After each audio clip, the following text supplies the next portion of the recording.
कबीर साहब के द्वारा जो चार राम के बारे में बताया गया है उस पर भी कई प्रश्न पूछते हैं लोग कि कौन है ये चार राम। हमने तो एक ही राम के बारे में सुना है, वही एक राम सारे संसार का राम है, ऐसा भी बोलते हैं लोग। लेकिन ऐसा सत्य नहीं है। कबीर साहब ने किन चार रामों की बात करी है इसको अच्छी तरह समझेंगे। कबीर साहब कहते हैं, एक राम दशरथ का बेटा, एक राम घट घट में बैठा, एक राम का सगल पसारा, और एक राम तीनों से न्यारा। इन चारों रामों को आप जब अच्छी तरह समझ जाएंगे तो कबीर साहब के द्वारा बताया गया ये ज्ञान आपको भरपूर समझ में आने लग जाएगा और आपका लक्ष्य भी बिल्कुल सटीक हो जाएगा कि मैंने किस राम की पूजा करनी है, मेरा असली राम कौन है। तो कबीर साहब समझाते हैं, पहला राम दशरथ का बेटा, यानी ये काया राम। हम किसी की भी काया देख के पहचान पाते हैं कि वो कौन है। हम किसी का भी शरीर देखते हैं तब हम पहचान पाते हैं वो कौन है। अगर हनुमान जी का शरीर हम देख रहे हैं, गदा लिए खड़े हैं, तो हम कभी नहीं कहेंगे कि वो राम जी है, हम कहेंगे हनुमान जी हैं। यानी हम शरीर से ही पहचान रहे हैं। इसलिए कबीर साहब का पहला राम तन राम है, जो शरीर है, ये तन राम ही पहला राम है, यानी किसी का बेटा है। ये शरीर किसी ना किसी का बेटा है। एक राम दशरथ का बेटा, एक राम घट घट में बैठा। अब ये दूसरा राम कौन है? ये जीव राम है, जो इस शरीर को चलाता है, जिसकी ताकत से ये शरीर चलता है, जो 1,84,000 शरीरों को चला रहा है और 1,84,000 में ही भटक भी रहा है, उसको जीवात्मा कहते हैं। एक राम दशरथ का बेटा तन राम, एक राम घट घट में बैठा जीव राम, एक राम का सगल पसारा, यानी तीसरा राम वो है जिसका ये सगल पसारा है। आप देखोगे यहां पर दुनिया में जंगल ही जंगल थे जब आदि मानव आया, लेकिन आज कितने बड़े बड़े शहर बन गए, कितनी ऊंची ऊंची बिल्डिंगें बन गई, कितने घर बन गए, कितनी दुकानें, कितना कुछ बना दिया। ये सारा पसारा कहां से आया? भगवान ने तो नहीं बनाया, तो किसने बनाया? ये मन राम ने बनाया है। जो आपके अंदर मन बैठा है, ये तीसरा राम है। इसी के द्वारा आप 1 से 2, 2 से 4 करते हो। आप पैदा हुए अकेले थे, बड़े हुए अकेले हो, और अंदर मन राम इच्छा प्रकट कर देगा कि अब मुझे एक स्त्री चाहिए शादी करने के लिए। उसके बाद 2 बच्चे भी हो जाएंगे और ये पसारा फैल जाएगा। एक राम का सगल पसारा, ये कौन है? ये मन राम है। और एक राम तीनों से न्यारा। अब ये तीनों रामों से न्यारा कौन है? क्योंकि भरमाने वाले भरमा देते हैं कि नहीं, देखो कबीर साहब ने हर जगह एक राम एक राम एक राम ही बोला, राम तो एक ही है। ऐसा नहीं है। एक राम बोला दशरथ का बेटा, एक राम घट घट में बैठा, एक राम का सगल पसारा, एक राम तीनों से न्यारा, यानी तीनों रामों को जानो और उससे न्यारा जो है वो चौथा राम है। जब तक इसको नहीं समझोगे, जब तक आपको समझ में आने वाला नहीं है कि आपको किस राम की पूजा करनी है, किस राम की शरण में जाना है। पहला राम दशरथ का बेटा वो शरीर रूपी रथ है, राम जी का वो रथ है। तुम रथ को राम समझ बैठे हो, तुम रथ को कृष्ण समझ बैठे हो। इसी प्रकार तुम अपने शरीर को अपना स्वरूप समझ बैठे हो, जबकि तुम एक दिन ये शरीर छोड़ के जाओगे। तो जो जाएगा वो कौन है? वो रथ तो नहीं है। रथ तो धराशायी हो गया, रथ तो गिर पड़ा, मिट्टी में मिल जाएगा। वो कौन है जिसे यमदूत लेके जा रहे हैं? वो रथ नहीं है, वो जीव है।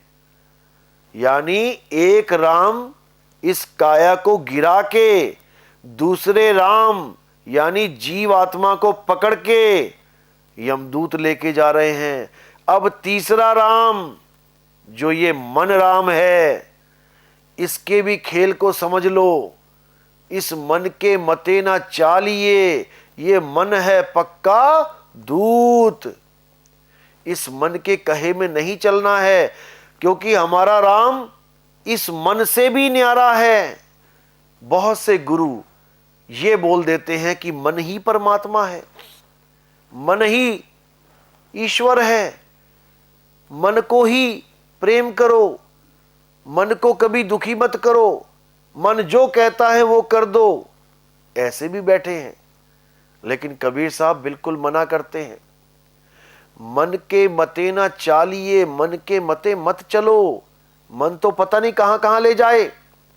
अगर मन चला भी जाता है कहीं और गलत जगह जा रहा है तो इस तन को रोक लो। मन जाता है तो जाने दे, तू थाम के राख शरीर।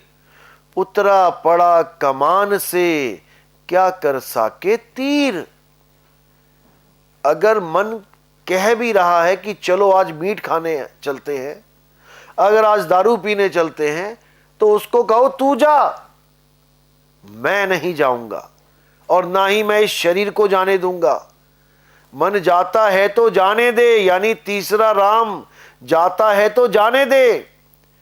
तू थाम के राख शरीर, यानी तू पहले राम को, इस काया राम को पकड़ के रख, इसको जाने मत देना। उतरा पड़ा कमान से और क्या कर साके तीर। कमान से तीर उतरा पड़ा है तो कैसे चलेगा। कमान पे चढ़ा मत देना, नहीं तो पूरे वेग के साथ निकलेगा और तुम्हारी हानि करेगा। तो इन चारों रामों को कबीर साहब ने खूब समझाया है और इनके स्वरूप को भी समझाया है कि चारों राम के स्वरूप क्या हैं। जैसे काया राम का स्वरूप आपको दिखाई देता है सामने आंखों से, ऐसे ही जीव राम का स्वरूप क्या है। जो भेदी गुरु होता है वो इन चारों के स्वरूप को जानता है, और जो भेदी गुरु नहीं होता है वो एक भी राम की बात नहीं बता पाता। तो एक राम काया का स्वरूप, दूसरा राम जीव का स्वरूप। ये जीवात्मा का स्वरूप क्या है, कैसे पहचाने कि ये जीवात्मा है। तीसरा स्वरूप मन का स्वरूप। ये मन क्या है, कैसा दिखाई देता है, क्योंकि ये मन आपके साथ 24 घंटे रहता है और आप हर जगह इस मन का प्रयोग करते हो। मेरा मन कह रहा है कि आज मैं घूमने चला जाऊं, मेरा मन कर रहा है कि मैं चाय पीऊं, मेरा मन कह रहा है आज फिल्म देखने चला जाऊं। ये मन है कौन जो कहता ही जा रहा है और तुम उसकी बात मानते ही जा रहे हो। क्या इस मन के साथ कभी मुलाकात हुई? क्या इस मन को कभी देखा, कभी जाना कि कौन है ये? तुम नहीं जानते इस मन को। ये मन बहुत शातिर है, ये मन बहुत शातिर है, और ये तुम्हें ऐसे फांस के रखता है कि तुम कभी सोच भी नहीं सकते कि तुम कहां फंस चुके हो। अब इन तीनों स्वरूपों को बताने वाला भेदी गुरु चौथे राम के स्वरूप को भी जानता है, जो हमारा शुद्ध चैतन्य आत्म स्वरूप, आत्म देव है, जीव स्वरूप नहीं। जीव आत्मा अलग है और परम आत्मा आत्म स्वरूप अलग है, आत्म देव अलग है। जिसके लिए गीता में 15वें अध्याय में बोला गया, हे अर्जुन, इस दुनिया में दो प्रकार के पुरुष हैं, एक क्षर पुरुष, एक अक्षर पुरुष। क्षर पुरुष तो हर जीव की नाशवान देही को जानो, ये नाशवान देही क्षर पुरुष है, और अक्षर पुरुष इन देही को चलाने वाली जीवात्मा, जिसकी वजह से ये चल रहा है, वो अक्षर पुरुष है। यानी पहला राम और दूसरा राम दोनों का जिक्र गीता में अध्याय 15 में कर दिया गया कि शरीर तो सबके नाशवान हैं, शरीर तो ये रथ हैं, रथ तो टूटेंगे, लेकिन जो जीव है वो अक्षर यानी अविनाशी है, वो कभी नहीं टूटेगा, लेकिन पूजनीय नहीं है। दोनों हैं लेकिन पूजनीय इन दोनों में से कोई नहीं है। ना तो ये शरीर पूजनीय है, ना इस शरीर को चलाने वाला जीव जो बंधन में बंधा है वो पूजनीय है। तो पूजनीय कौन है? उत्तम पुरुष तो अन्य है, वो चौथा राम है, वो आत्म देव है, वो आत्म राम है, जिसको प्राप्त करने पर ही तुम्हारा ये भव बंधन खत्म होगा, तुम सदा सदा के लिए मुक्त हो जाओगे। अब तुम्हें वापस आने की जरूरत ही नहीं पड़ेगी। जिसके लिए गीता में बोला है, हे अर्जुन, परम धाम वो धाम होता है जहां पर जाने के बाद जीव कभी वापस नहीं आता। इस गर्भ जून में, इस नाशवान संसार में, क्योंकि ये संसार हमारा नहीं है, ये संसार काल का है। इसीलिए इसको मृत्यु लोक बोलते हैं, जहां पल पल मृत्यु होनी है, जहां कोई मृत्यु से नहीं बच सकता। इसीलिए कबीर साहब ने कहा, रहना नहीं देश बेगाना है, और ये धरती कागज की पुड़िया, बूंद पड़े घुल जाना है। कहे कबीर सुनो भाई साधो, सतगुरु नाम ठिकाना है। रहना नहीं देश बेगाना है। ये बेगाना देश है भाई, यहां पल का नहीं पता तुम्हारे साथ क्या हो जाए। भरा पूरा परिवार कार में जा रहा है, पता नहीं कब एक्सीडेंट हो जाए, पूरा परिवार खत्म हो जाए, और तुम्हारी पाई पाई जो तुमने जोड़ के ये महल बनाए हैं, ये सब कोई और भोगेगा, कोई और ले जाएगा, कोई और अपने नाम पे करवा लेगा। तुम्हारे हाथ पल्ले कुछ रहने वाला नहीं है। इसलिए चारों रामों को जान लो और असली राम को समझ लो। अगर नहीं समझ पाए तो रथ की ही पूजा करते रह जाओगे और अंत समय में पछताओ।